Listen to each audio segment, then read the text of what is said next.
We all make mistakes. Some small, some that change the course of our lives, and sometimes we convince ourselves that we've fallen too far, that there's no way back. But what if I told you, no matter how lost you feel, no matter how much you've broken, there is always a way home.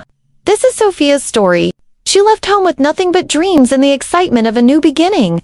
The city was everything she had hoped for, vibrant, full of possibilities, free from the expectations that had once felt like chains. University was her fresh start. New friends, new experiences, no rules. For the first time, she could be whoever she wanted.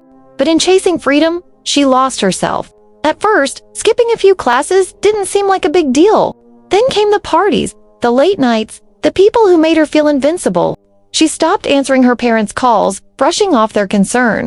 Then came the choices, the kind that whispered, just this once, but never stayed that way. She fell into a relationship she knew was wrong, convincing herself it didn't matter. She got involved in a business that cut corners, bending the law just enough to make money fast. And for a while, she believed she had won. Until everything collapsed. Her affair was exposed. The business failed, and with it, her finances crumbled. The people who once surrounded her disappeared.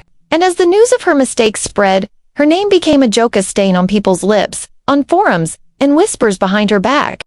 The girl who had once arrived with bright eyes and big dreams was now nothing more than a cautionary tale. One afternoon, she walked through campus, feeling the weight of every stare, every smirk.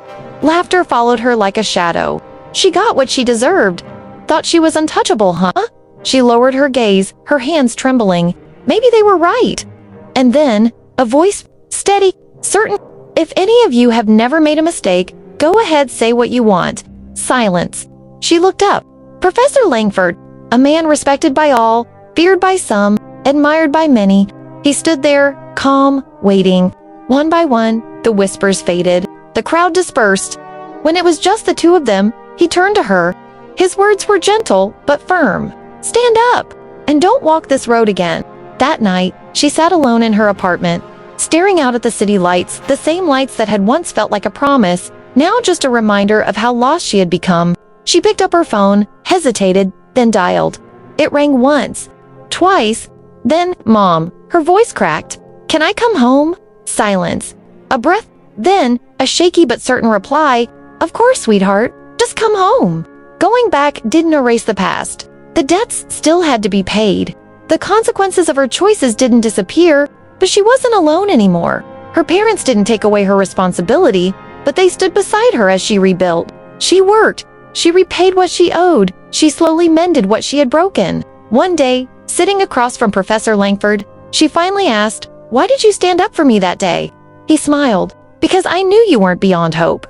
And in that moment, she understood. She had believed that love was conditional, that it depended on how well she performed, how perfect she appeared. But now, she knew the truth. True love doesn't keep score. It doesn't abandon. It waits. It welcomes. And no matter how far she had run, there was always a way back home. Mistakes don't define you. How you rise after them does. You are never too far gone to start again. If you're struggling, if you feel lost, you are not alone. The road back might not be easy, but it's always open.